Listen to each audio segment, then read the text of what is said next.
Ain't nobody's running, ain't nobody's hiding, nobody's ducking. I mean, Crawford's going to be right there, ready to trade blows with Canelo Alvarez. Why did you use that word war? Why are you feeling that way? If you go down the list and ask me about tactical advantages, most of them are Crawford. Crawford could see everything coming. He could see everything coming that Canelo threw at him. He was reading it so well. His guard was so tight as well when he was up at the ropes, when he was exiting, looking to move around. They looked about the same size, but that was a brilliant performance. And what can you say? I mean, you got to give him his credit. He created a lot of history. He dreamt this fight. He willed it to happen. A lot of people, not me, but a lot of people laughed at him, said, forget about it, no chance against a bigger guy. And nobody's avoiding it. Nobody's hiding. Nobody's dodging. Crawford will be standing right there, ready to exchange with Canelo Alvarez. Why call it a war? Why do you feel that way?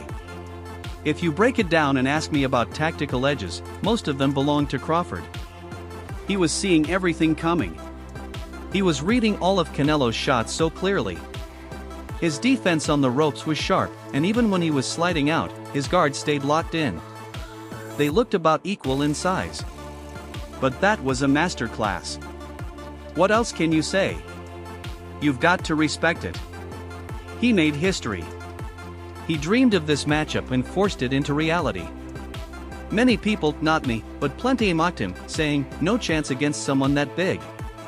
Omaha, Nebraska, he's undefeated, 41-0 with 31 KOs, and he begged for this fight. He wanted Canelo bad because to him, it's all about legacy. I'm not speculating. I'm telling you what I know. And how would I know? It's because I interviewed him. Yesterday, we sat down. Here is my conversation with the one and only Terence Crawford challenging Saul Canelo Alvarez, moving up 2 weight divisions to do it. He proved himself on the grandest stage and walked away the champion, taking Canelo's spotlight. Smith pointed out this wasn't just another victory, but a defining one. A 4-division world champion out of Omaha, Nebraska, undefeated, 41 wins with 31 knockouts. He pushed for this fight. He demanded Canelo because for him it was always about legacy. I'm not guessing, I know. And how do I know? Because I sat down with him yesterday. Here's my interview with the one and only Terence Crawford, moving up 2 weight classes to challenge Saul Canelo Alvarez. Having to jump up 2 more weight classes and fight a guy who might put him in a dogfight, a real one, for the first time in his career. When we get put in that position, we go find opposition to make that happen. You understand me? So when we go looking for the opposition, we're not concerned about how big they are, how fast they are, how strong they are. We feel like we got enough that we can bring to the table with anybody. That night I fought John Reese, I didn't care who was over there. Whoever they brought up that locker room was going to get it. You understand me? That's just what it was. And I think Bud kind of has that feeling. Now, Bud, you got to remember, has been around for a long time. Nobody called him out. You understand me? All the time Floyd came at the boxing, Floyd never said, I want Bud Crawford. No one ever said his name. Hey, all I know is one thing, Israel Mazrimov, he didn't get it, he barely lost. Yeah, but I'm just saying, but nobody called his name. Jumping up 2 more weight classes to face a man who could drag him into a dogfight, a real one, maybe for the first time in his career. When you're put there, you find opponents to test yourself. So when we seek challengers, size, speed, strength, it doesn't matter. We believe we bring enough to handle anyone. That night I fought John Rice, I didn't care who walked out of that locker room, they were getting it.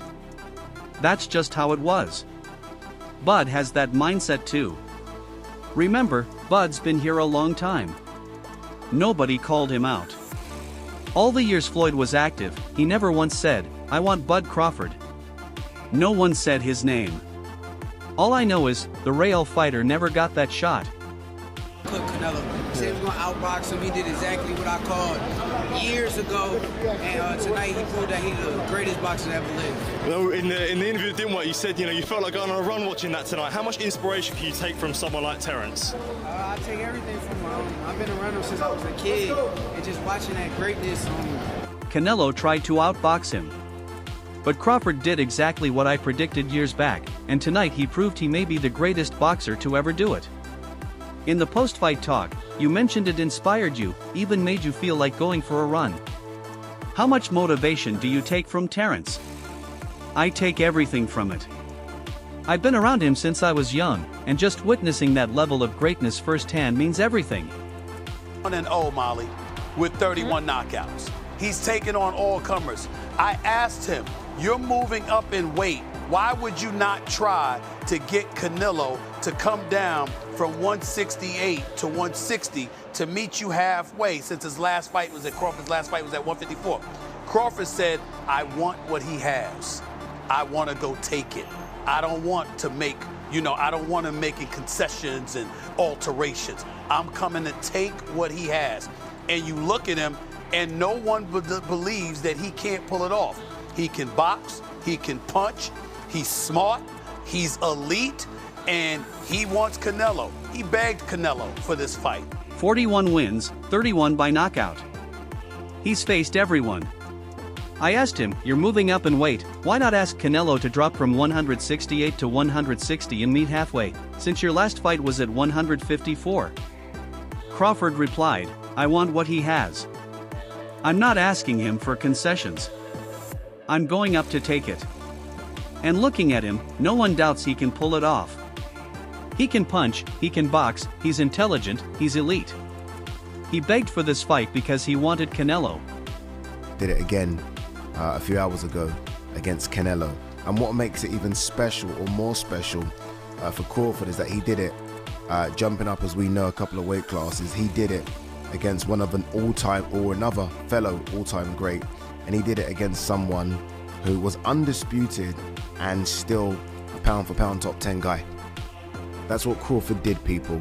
So, all those things people were saying in the lead up to this fight, Canelo's going to be too strong, Canelo's too experienced, Crawford's going to be 38, all that.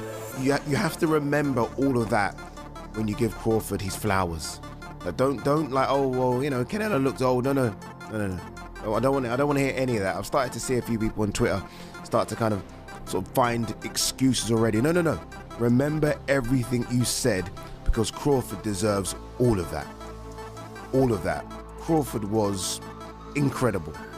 Honestly, in the pocket, he was at times showing Canelo, no, I'm stronger than you.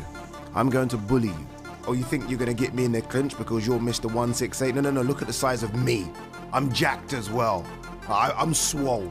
And he was moving Canelo around. So by doing that, he got his respect. He didn't switch to orthodox once, stayed in the southpaw stance because he realized early, oh, Canelo don't like this. Canelo does not like this southpaw stance. Canelo's tripping over himself. I'm going to stay here. I'm not going to switch it. No, I like this work. I'm going to stay here.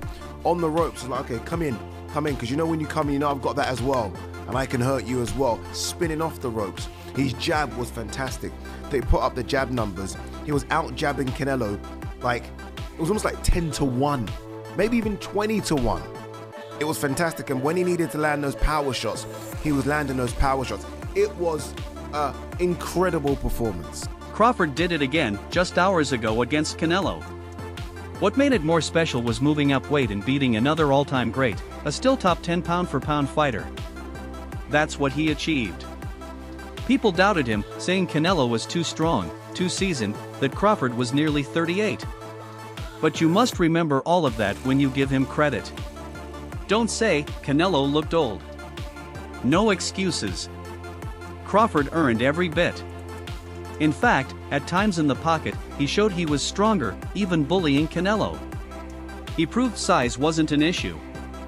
He stayed southpaw after realizing Canelo hated it, used his jab brilliantly, out-jabbed him 10-1, maybe 20-1. And when the big shots mattered, he landed them. It was incredible.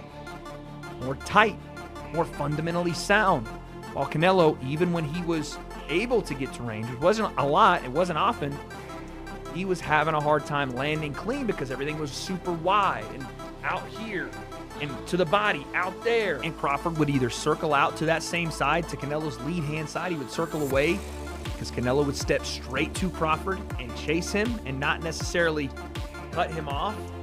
And even when he threw that hook, I was looking for the hook from Canelo right hand as he stepped through, right? Corral with the lead hand, bang the right hand because you're fighting a southpaw. So yeah, your jab may not be as effective in landing and managing distance and all those things, even though for Terence it kind of was. For Canelo, I was expecting a lot more of that right hand down the middle and over the top, and then jabbing his way, feint jab right hand, and then that lead hook that I thought he would be able to corral Crawford, because Crawford did want to move away from Canelo. He did. He wanted to move away from that power hand. Smart to do. Canelo never took that extra step to step outside of Crawford's lead foot. Again, that orthodox southpaw matchup, it's always going to be a battle of that lead foot. He never took that next step to get outside of that lead foot and then step through Crawford, step to his left where Crawford was going and land his right hand. He just felt like he was falling off to his right with his right hand, and once he fell off to his right after he threw the right hand, there was no follow-ups because he was off balance and Crawford was out the gate and circling back to reset the action. This was a masterful display from Terence Crawford. And again, I looked at this fight, and I don't want to do the thing where I said, oh, you know, Canelo's washed, he's over the top, he's old. Terence Crawford's older than Canelo. Is he as weathered as far as fights are concerned? No. But you can only do one thing when talking about this fight, and that is give credit to Terence Crawford. If you want to say Canelo looked old, that's fine. That's on you. I'm not going to. Crawford was tighter, sharper. Canelo, when he found range, which wasn't often, still struggled to land clean. His shots were wide. Crawford circled away, especially to Canelo's lead side, because Canelo followed instead of cutting off. Even when Canelo threw the hook, I expected him to set it up with the right hand against a southpaw, but he rarely did. I thought we'd see feints, right hands, and that lead hook to trap Crawford, but it never came. He never stepped outside Crawford's lead foot, the key in orthodox southpaw matchups. Without that step, his right hand fell off balance. Crawford reset and punished him. It was a masterclass. And no, this wasn't about Canelo being old. Terence Crawford, older by age, deserves all the credit. Combination punches on the back foot, sort of dictating the pace. And then after about round 6 or 7, Canelo Alvarez knew, 1 second. I need a little freshener. Canelo knew he had to step on the gas. He knew he had to put the fight on its front foot and take it to Terence Crawford and start to try and catch him and bang him on. And when he headbutted Crawford, I thought that could be the start of it. A little bit of a nut, get that down. Yeah, I don't know if there was a cut, but the referee stopped and had a look, and I thought now Canelo's going to step on the gas. And he did that. He stepped on the gas, he started getting in close, and he started landing a few more shots than he was in the previous rounds, but it wasn't enough. Terence Crawford was able to catch and counter. He was landing a sneaky uppercut from the southpaw stance. He was dominating behind his jab, and then when Canelo stuck it on him, he was dominating up close in the pocket. He was beating him at his own game.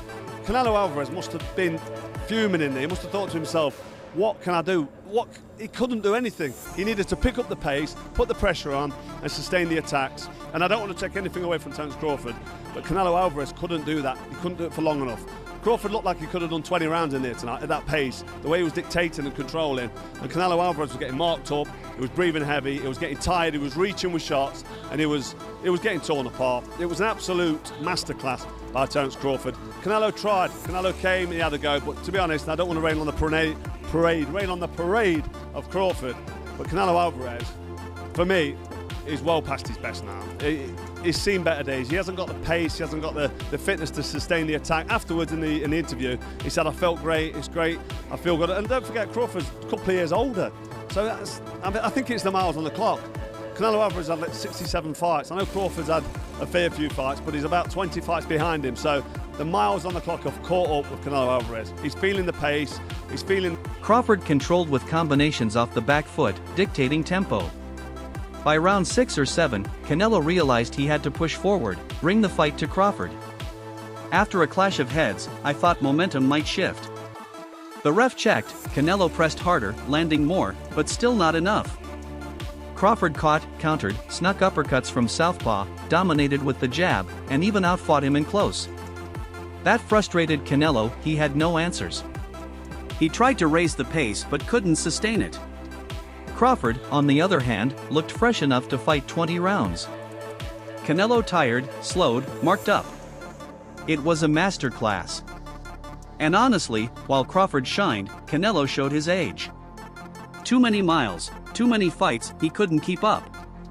Constantly throwing the lead left hook to try and cut this off. And when he did get his foot to the outside, that was an option. But over time, Crawford, as he always does, as the genius boxer that he is and is able to do, starts to find those counter punches. And there was 2 counters in particular that I noted during the fight that I felt were absolutely key for Crawford. The first was the counter off that left hook to the body. Now, Canelo did land these sometimes. That left hook he throws, the lead left hook, is quite unpredictable.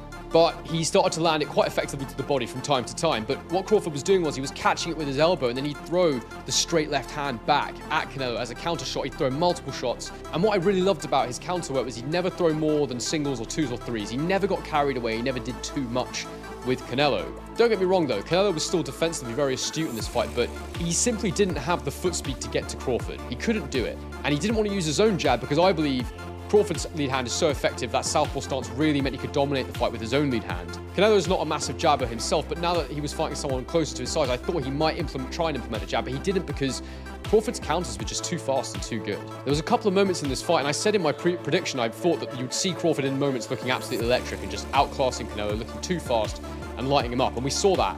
I'll never forget the beginning of round 9 where he actually stood in the pocket with Canelo and he just rolled with the shots and he was throwing counters. It was absolutely brilliant. But the second counter that he used that was really effective was he'd allow Canelo to throw that single right hand, that straight right hand, that backhand for Canelo, make him miss and come back with his own straight left hand over the top. I also thought that Crawford stabbing to the body was very good. He'd throw straight shots to the body, and that was something I predicted from the Lara fight that he would be able to do. That was also where I got the idea with the exits that I felt would be useful. And the reason we knew they'd be useful and important was because of Saunders just not really dealing with them. Canelo kept throwing the lead left hook to cut distance, and sometimes it worked. But as usual, Crawford adjusted, finding perfect counters. Two stood out. First, when Canelo hooked to the body, Crawford blocked with his elbow and fired a straight left back. He stayed disciplined, never overthrew, kept his work sharp. Second, when Canelo launched the straight right, Crawford slipped and answered with his own straight left over the top. He also stabbed to the body, which I expected from watching Lara's fight. Canelo, strong defensively, still lacked the speed to catch Crawford. He barely jabbed, because Crawford's southpaw lead hand was too effective. In round 9, Crawford even stood in the pocket, rolled shots, and lit Canelo up. It was brilliant boxing. Rounds where he really started to back the supposed bigger guy up, although for me, they looked about the same size. But that was a brilliant performance, and what can you say? I mean, you got to give him his credit. He created a lot of history. He dreamt this fight. He willed it to happen. A lot of people, not me, but a lot of people laughed at him and said, forget about it, no chance against a bigger guy like that. But he showed his greatness. You spoke about looking to back up Canelo in the fight, as you mentioned there, before it took place. How much of a surprise was it, though, just to see how comfortable he felt doing so? I think it took him a little while to figure out that, you know what, he doesn't hit as hard as some people were saying, and that I can get in and out, and I'm going to be able to stalk him and walk him down a little bit. And he had Canelo extremely frustrated. And so I guess I was a little surprised he was able to do it, especially in those last couple of rounds. But he definitely was the guy that was going forward and back in. I mean, I've been watching Canelo for his entire career as a known fighter. This is my 24th Canelo Alvarez fight in person. I can't say that against anybody, including big punchers like Triple G and Kovalev and people like that saw him get forced back. That's not normal for a fight with Canelo Alvarez.